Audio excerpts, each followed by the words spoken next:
Silvia, gracias por venir, muy amable y bueno, por supuesto vamos a tener la posibilidad de charlar un rato sobre este tema en particular. Bueno, en principio, buenas tardes, gracias a ustedes por recibirme. Sí, a veces, digamos, parece mentira que mañana ya es 10 de diciembre y que pasó un año desde que asumimos este compromiso de gobernar la provincia de Santa Fe. La verdad que el tema de balance es importante hacerlo. De hecho, las reuniones que tuvimos hoy a veces nos cuesta porque lo cotidiano hace que no nos tomemos ese tiempo, ¿viste? De pensar lo que se hizo, lo que falta. Pero que generamos, si es cierto, un ejercicio de que todas las áreas, por lo menos en mi ministerio, tengan para el 30 de noviembre una planificación de lo que piensan o desean hacer para el año que viene y sobre todo con los objetivos de nuestro programa sanitario. Y claramente, en principio, decirles que fue un año complejo, como para cualquier ciudadano, y sobre todo en materia de salud, donde fuimos cambiando un poco sobre la marcha algunas iniciativas y algunas decisiones teniendo en cuenta la coyuntura macro, lo nacional, lo económico, y luego, si bien teníamos un diagnóstico previo de lo que podíamos encontrar en el sistema de salud, luego ejerciendo la autoridad del ministerio, uno va tomando mayor dimensión de ese diagnóstico. Pero en general, si es por un tema de balance, fuimos trabajando sobre cumplir algunos objetivos que nos habíamos propuesto y que tenía que ver fundamentalmente con un área que sabíamos que estaba muy debilitada, que era el sistema de emergencias y traslados. Luego un mayor acompañamiento de los equipos de salud, porque entendimos y entendemos que pospandemia se ha generado un impacto muy fuerte en los trabajadores y una falta de escucha que tratamos de ir remediando. Y luego también mucho de lo que es la capacitación y a partir de la capacitación el motivo del encuentro con los trabajadores nuevamente y lo territorial. Esta idea de pensar una provincia realmente federal, donde la diversidad es lo que predomina, donde las necesidades y las problemáticas del norte no son igual a las que pasan en el sur, y eso lo podés hacer estando, digamos. Más allá de esta idea de retomar las direcciones regionales, que en la gestión pasada habían sido un poco debilitadas, como el primer contacto, esa dirección regional con los trabajadores y con los usuarios del sistema, de primera mano, en mi persona y de los secretarios, transcurrimos toda la provincia, los 19 departamentos, obviamente no en la totalidad de las localidades, los pueblos, pero la verdad que recorrimos bastante. Porque 360 y pico son, y 5 son muchos. No me acordaba si eran 5 o 6 yo me por acuerdo ahí. por la cantidad de días del año. 365, exactamente. Cuando usted habla de planificación de trabajo, ¿esa planificación se hace de abajo para arriba o de arriba para abajo? ¿A qué me refiero? Se basa en la experiencia de los trabajadores de la salud en campo, atendiendo a esas necesidades, ¿o es una planificación que viene ideada y se va bajando y va cambiando de acuerdo a las circunstancias y a las posibilidades que tiene, en este caso, cada zona, cada efector de salud, cada comunidad? Decirte que en parte es de arriba hacia abajo, porque sí nosotros tenemos un programa sanitario, pero ese programa sanitario fue ideado, pensado y escrito teniendo en cuenta un diagnóstico previo que trabajamos muchísimo antes con el gobernador, que pensemos que íbamos a hacer gobierno. Pero fundamentalmente lo que hacemos sobre esos objetivos o sobre esos ejes, ir teniendo un anclaje en lo territorial. Y ahí sí juega mucho la opinión, la necesidad de nuestros gestores locales, directores de hospitales, gestores, las direcciones, como te decía, de los nodos, y fundamentalmente los emergentes. Salud tiene la particularidad, como otras áreas, que surgen cosas que uno no las esperaba y que ahí de algún modo tiene que reacomodarse para pensar en seguir con el plan, pero atender la urgencia, ¿no? Y en ese sentido me parece que las líneas o la incertidumbre que generó el gobierno nacional con respecto a algunos aspectos fue lo que más nos incomodó, porque no era algo que lo teníamos ni siquiera pensado. Eso iba a preguntar yo, digamos, ¿cuánto condiciona a nuestro Ministerio de Salud, al de la provincia, las medidas que se toman en la nación? Mucho condicionan, porque cuando uno pensaba que algunos programas que tienen que ver con coberturas, por ejemplo, de medicamentos, incluso con marcos jurídicos establecidos, perdieron la regularidad en entrega o la previsibilidad de la entrega, uno a la gente no le puede decir que tiene que esperar.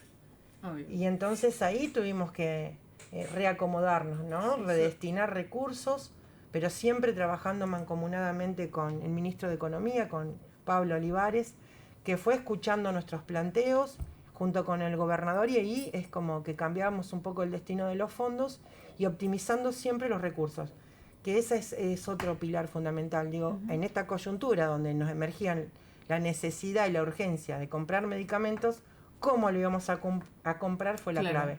Y ahí me parece que hoy mostramos, incluso ya a nivel nacional, porque el lunes pasado estuve en el COFES, en la reunión de ministros, y pudimos mostrar nuestra experiencia de una compra centralizada más eficiente, con un ahorro muy importante, casi el 70%, de lo que se estaba comprando de un modo que no era ilegal, quiero decirlo, pero de un modo que no era eficiente. Claro. Pudimos cambiar eso, pero no era algo que nosotros teníamos pensado hacer, ¿se entiende? Entonces tuvimos que muchas áreas, mucha gente, mucha cabeza, ponerla a trabajar en eso, por suerte, y podemos contar resultados positivos. Bien, ¿cómo ha impactado, más allá del ajuste, del recorte de fondos a nivel nacional, una situación social que está atravesada por ese ajuste justamente, de gente que en un momento podía pagar una prepaga y no lo puede hacer más, de gente que tenía un trabajo con una obra social que no la tiene más? Por ejemplo, los últimos recortes conocidos en la obra social de los jubilados y pensionados en el PAMI respecto a la provisión de medicamentos gratuitos. Es decir, ahí todo eso se supone que busca respuesta ante la falta de respuesta en esos ámbitos que eran los propios, buscan respuestas en el ámbito público. ¿Cómo cree que está respondiendo la salud pública en este sentido? Y fundamentalmente, si les va a ser el año 2025 aún más complicado que el 24 en este aspecto. La última pregunta te la respondo un poco, no sabemos si va a ser más complicado, porque me parece que el lineamiento del gobierno sigue siendo de incertidumbre. Pero sí es cierto que nosotros hemos visto un impacto a la hora de gente que se vuelca al sistema público, pero que ha sido aproximadamente un 30% más de personas que se atienden en lo público, y que eso ha sido una meseta. Digo, no hemos tenido picos en algunos meses que uno podría haber esperado en la época de alta demanda, en invierno, ¿no? Donde hay más patologías respiratorias y demás. No hemos visto picos, sí un aumento, con una meseta, y que estamos tratando de contener, de hecho de dar respuesta, y más o menos algunos números que seguramente no son precisos, ¿sí? Porque son números que hay que, al cierre del año quizás lo podamos tener con mayor solvencia. Pero aproximadamente unos 80.000 afiliados de PAMI los atendemos por mes en nuestro sistema de salud. Y nosotros, si bien esto logra mayor volumen, por lo menos en este año, nosotros estábamos viendo, los que trabajamos en salud pública hace muchísimo tiempo, cómo el sistema privado de medicina privada, independientemente de PAMI, de las políticas de gobierno sobre las prepagas, en el interior de la provincia el sistema privado casi ya no existe, ¿no? Cuando nosotros nos salimos un poco de Santa Fe, de Rosario, obviamente rescatamos ciudades importantes como Rafaela, Sunchales, no hay privado. Digo, hace muchos años que esto viene ocurriendo, donde la atención es casi en exclusividad del sistema público, y ahí la verdad que no hay discriminación entre si son afiliados a PAMI, si son los usuarios de una prepaga carísima o si no tienen cobertura. Ahí el único efector que logra una atención las 24 horas es el efector público. Y esto lo veníamos viendo y evaluando, y por supuesto que este año toma otra dimensión.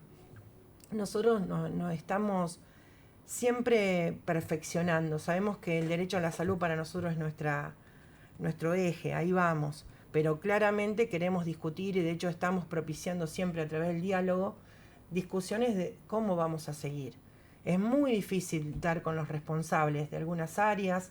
Ustedes saben también que el Ministerio de Salud de la Nación tuvo un cambio de ministro a mitad de año, donde cambiaron todos los equipos. Sí, es lo que nos plantean en todas las áreas del gobierno provincial. Entonces, cuando tenemos alguna gestión encaminada, vamos a buscar al fulano que nos Sí. atendió y no está más. Sí, eso es un poco lo que nos pasa. Sí, comentarles que, a diferencia de la gestión anterior con respecto a Nación a esta, convocan más, ya va por el segundo COFESA que tenemos, en todo el primer semestre tuvimos una sola convocatoria, y que son más frontales, me parece.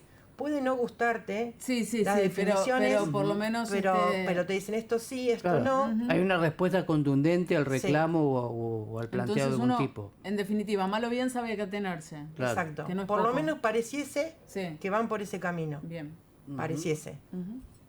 ¿Qué se espera respecto del dengue? Bueno, es una situación epidemiológica que vino para quedarse en nuestra provincia, en nuestro país. Tiene el comportamiento, como muchas de estas enfermedades que se transmiten por vectores, donde la condición climática es casi, para mí y para todos, el punto de inflexión. Cómo se dé las lluvias, cómo se dé el calor, va a ser un poco cómo tengamos este moquito presente o no, que está. Pero claramente la definición de este gobierno, de este ministerio, fue trabajar de otro modo. Pensar solamente el abordaje de determinadas patologías solamente del Ministerio de Salud es claramente quedarse corto. Por eso nosotros en agosto arrancamos con Objetivo Dengue, con un plan interministerial que define el gobernador, y que pudimos hacer todo lo que se podía hacer para prevenir. Claro. ¿No? Como ustedes saben, con una inversión millonaria, más de 7.000 millones, con el compromiso de municipios y comunas, porque es ahí donde está generalmente la primera acción que hay que hacer, capacitaciones, entrenados los equipos para saber qué hay que hacer, con todos los insumos que necesiten y no tengamos que estar corriendo, como ocurrió a principios de este año, donde teníamos que correr a buscar las mochilas, el repelente. Quintuplicamos la producción de repelente por parte de nuestro laboratorio, y fundamentalmente el acompañamiento otra vez. Vacunas, inversión de más de 4.000 millones. Respecto al tema vacunas, ¿están conformes con el nivel de vacunación que llevan? Porque yo creo que nosotros... el comentario es que no se están yendo a vacunar muchos. El grupo objetivo, que son los más jóvenes, sobre todo en los departamentos del norte de la provincia, están bastante reacios a ir a colocarse las vacunas. Cuando vos lo mirás, fue una campaña compleja. ¿Sí? Una vacuna particular en un momento particular, porque no es solamente con esta vacuna. Cuando un análisis que hicimos en COFESA, los porcentajes de cobertura son bajos en todas las vacunas, incluso en aquellas que son de carácter obligatorio. Y ahí tenemos que revisar esto de la pospandemia, digo. ¿Qué nos pasó como comunidad? Quedamos como saturados de la pandemia, saturados, descontentos, incrédulos, y ahí es otra vez ese trabajo que hay que hacer con los equipos. Pero nosotros llevamos vacunados 60.000 personas, 60.500 personas, es un montón. ¿Y cuántos creían tener vacunados a esta altura? Nosotros no podemos hablar de cantidades porque fuimos tomando poblaciones objetivos por escala, ¿no? Bien. Pero estamos en algunas poblaciones objetivos, llegamos a un 60%, un número que para cualquier vacuna es un buen número. Pero claramente lo que decías con respecto a la población joven fue la más difícil de convencer, claro. Definitivamente. Cuando fuimos subiendo la edad, fuimos mejorando los números. Y fundamentalmente ahora estamos transitando una etapa de cubrir a poblaciones que para nosotros son trascendentes. Digo, la policía, bomberos, protección civil. Vamos por vacunar a las cuadrillas de la gente de la EPE, a SAL, que la necesitamos trabajando, digo. Pero no es sencillo. Pero cuando uno compara los números con otras provincias, nosotros por lejos quintuplicamos la cantidad de vacunados en otras provincias. Pero ahí doy un valor muy importante a los equipos de vacunadores que trabajan todo el tiempo para lograr el objetivo. Pero bueno, siempre fuimos claros también. La vacuna es una herramienta más seguro. del programa. Porque da la sensación, pero es absolutamente personal esto, de que hay como más conciencia social respecto a la enfermedad. Yo escucho a muchas personas preocupadas por el dengue. ¿Ustedes pueden percibirlo eso o no? Ojalá que esa preocupación se traduzca en acción. Sí. Ojalá. Yo creo que estamos en un momento muy particular de la comunidad. La pandemia nos quebró literalmente. No quieren escuchar de enfermedades. Claro. No quieren escuchar de padecimientos. Y hay también ahí algo para poder entender. Pero no tenemos otra manera, insisto, de estas enfermedades que tenemos que controlar el vector. Si no, nada de lo que podamos hacer va a alcanzar. Seguro. Y en eso tiene que ver, por lo menos en las personas que podemos tomar decisiones con nuestro medio ambiente, tenemos que tomar acciones concretas. Ojalá que podamos haber traducido en acción concreta todo lo que tratamos de acompañar de agosto hasta ahora. Me parece que también hay que poner en fila varios intendentes y presidentes de comunes y decirles, señores, corten lo suyo, ¿no?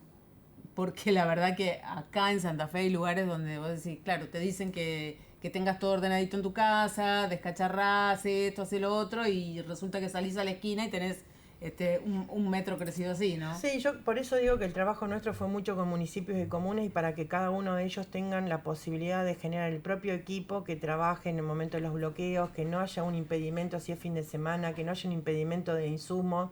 Pero bueno, después son decisiones que tienen que ver con gestiones individuales, digo, porque lo que uno puede hacer en su casa, en el patio de su casa, es básico y a veces tampoco se hace. Sí. Es una enfermedad que no tiene alta tasa de mortalidad, pero que sí tiene un alto impacto en lo laboral, en lo comunitario. Hay gente que no puede ir a laburar porque se siente mal. Claro, se siente muy mal. Si ese trabajador es independiente, no hay comida en la mesa. Digo, por eso pensamos tanto en la prevención en forma integral.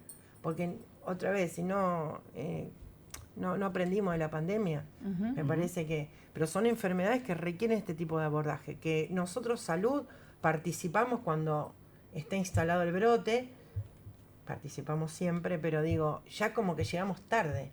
Nosotros tenemos que lograr, no que no haya dengue, porque sí, pero no tener ese pico abrupto que nos hace tensionar a todos. ¿Va a haber más casos que el año pasado? No es algo que podamos predecir. Creo que la curva va a estar muy ligada al comportamiento de la condición climática y al comportamiento de las acciones que se pudieron hacer hasta ahora.